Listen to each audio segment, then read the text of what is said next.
What is up, guys? Welcome on back to the News with TK. Not in the studio today. We're out and about, and oh my God, somebody better call Noah because it's raining.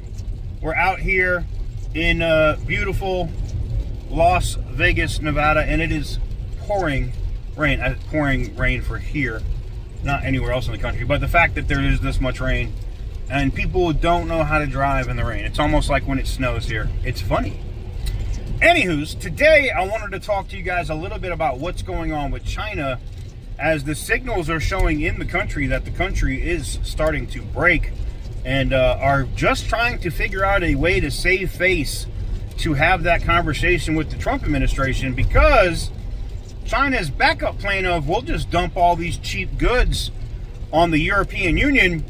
Well, the EU has come out and said they will level the same type of tariffs onto China if they try to dump all of those goods on the EU. Oops. So no EU, no United States. China loses over 52% of its exporting ability at that point.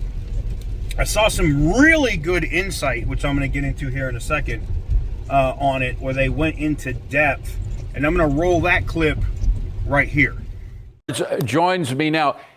It wasn't so much rhetoric. I mean, he was describing what is happening in China. And of course, China, you never trust the statistics coming out of a communist country like China. They're always lying about their stats. But right. Are they really hurting as bad? And won't that force them to the negotiating table? Well, I think right now they're probably trying to figure out this is what you pay diplomats for, to find a face-saving way to get the ball rolling. So I'm sure there's things behind the scenes that haven't been revealed yet. And in terms of China itself, it's not just the short term. What lessons are going to take in the future, especially on the military side? The military is not very happy with Xi JinPing, so who knows what's going to happen there? So a lot of uncertainties, but the sooner we get this done, because there are literally tens of thousands of small businesses in this country that depend on parts or imports from China. So the faster we get this done, the better.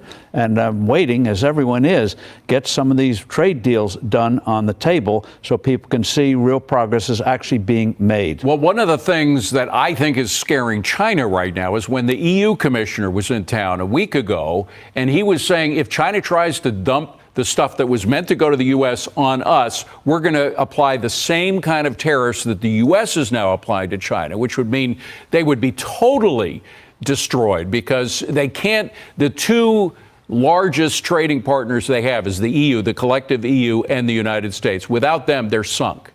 Well, yes, and this will finally, I think, have a real battle in China.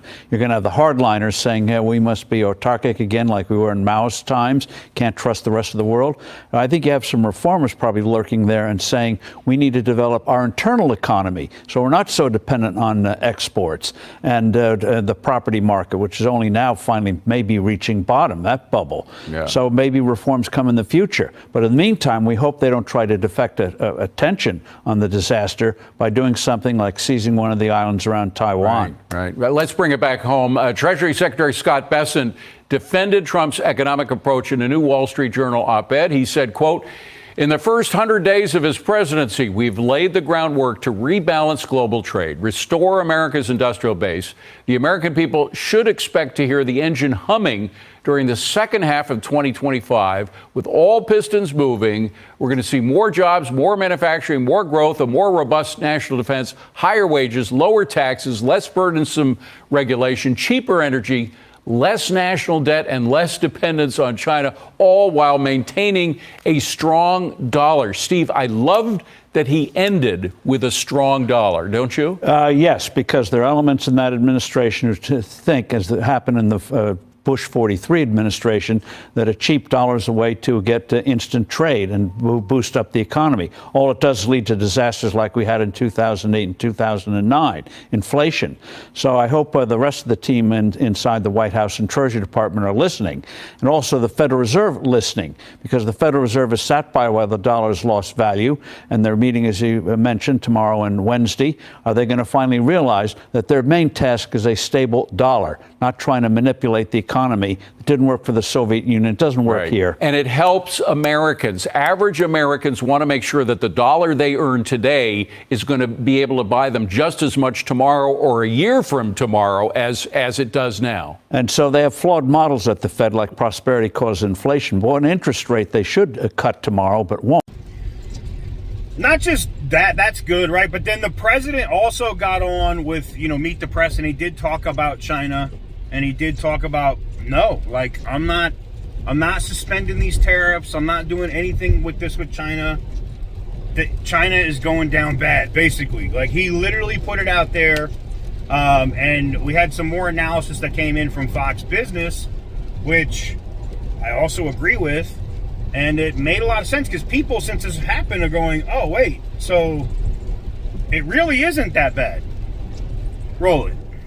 I've said many times that, obviously in this trade puzzle, China's the biggest piece. Getting better terms of trade is not always a straight line. It's not always a pleasant process, but I think at the end, the trading relationships will be stronger. Welcome back to the second hour of Angeles. And of course, joining us for the entire hour, Bullseye American Ingenuity Fund Portfolio Manager, Adam Johnson. Great to have you. Great to be here. So China feeling the crunch over tariffs, and President Trump is not budging. The art of the deal is on full display. Would you consider dropping the tariffs to get China to the negotiating table? No, China's getting killed right now. They're getting absolutely destroyed. Their factories are closing. Their unemployment is going through the roof. I'm not looking to do that to China. Now, at the same time, I'm not looking to have China make hundreds of billions of dollars and build more ships and more army tanks and more airplanes.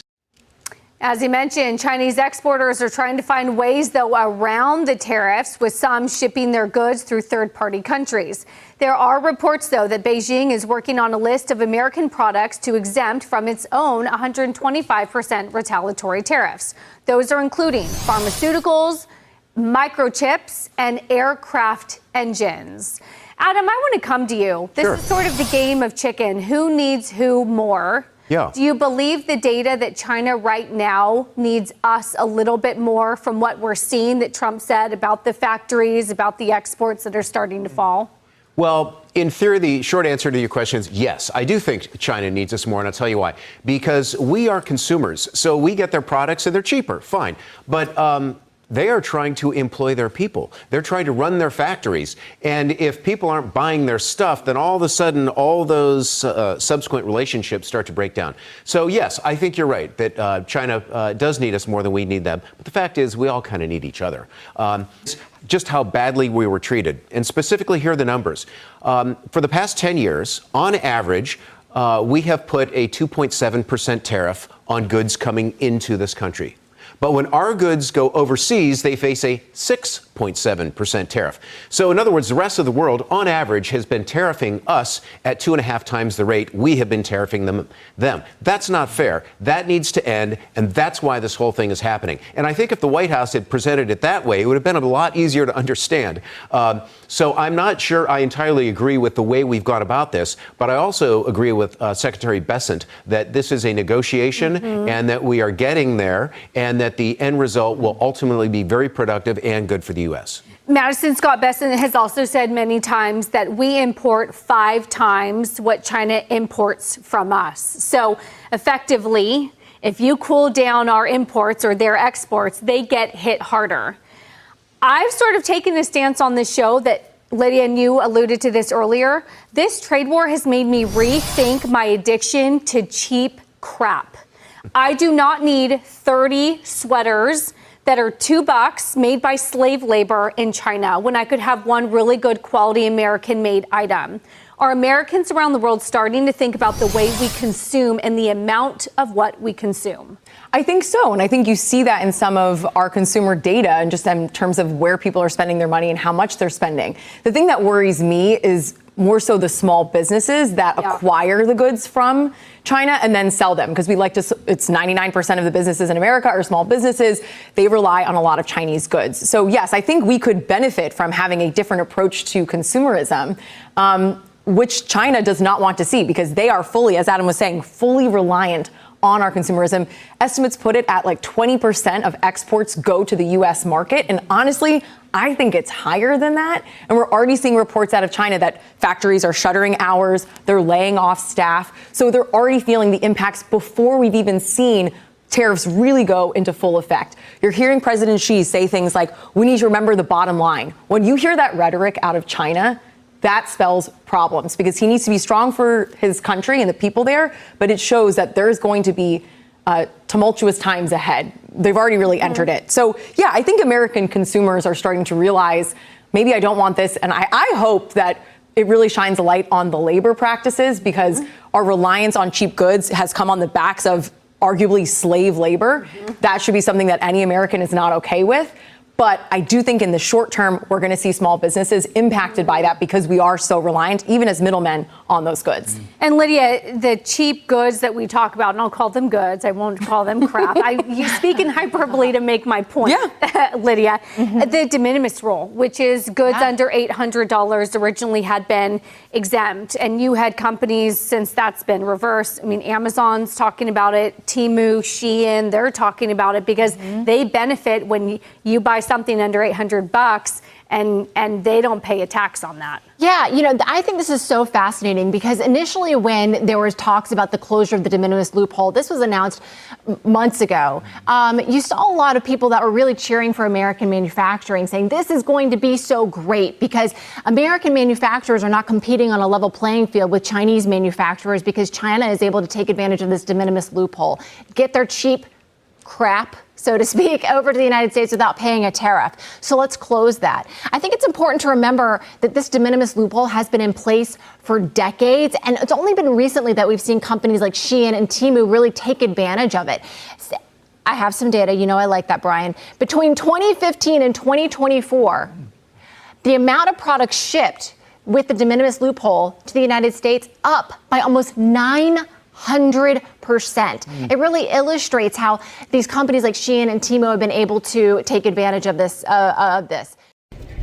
So let me know what you guys think in the comment section down below. How does this end? I think it has to end with China coming to the table, you know, with some concessions, with not being a complete scumbag, and realizing that, you know, look, this president, this chief executive is not going to allow the country to consistently be taken advantage of. It's not going to happen. The $5+ billion a day that the United States was losing in trade has come to an end. That, ladies and gentlemen, is over. That is 100% over, and I'm here for it. Let me know what you guys think in the comment section down below. How soon do you think we get a Chinese trade deal? I think it's going to happen quick. The military right now is not happy with Xi Jinping, and I mean the Chinese military. They are not happy with Xi Jinping. There's other CCP officials that are not happy with Xi Jinping, but he's kind of like stuck because of their culture and how their system is set up. He's kind of stuck like a rock in a hard place, man. There's not much he can do without looking weak. But I'll leave the question to you. What do you guys think? Give the video a big thumbs up if you like what I do. Hit the subscribe button if you haven't already.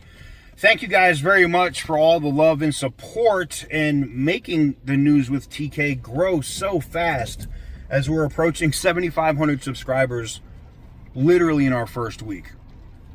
Thank you guys very much. And until next time, stay petty, my friends.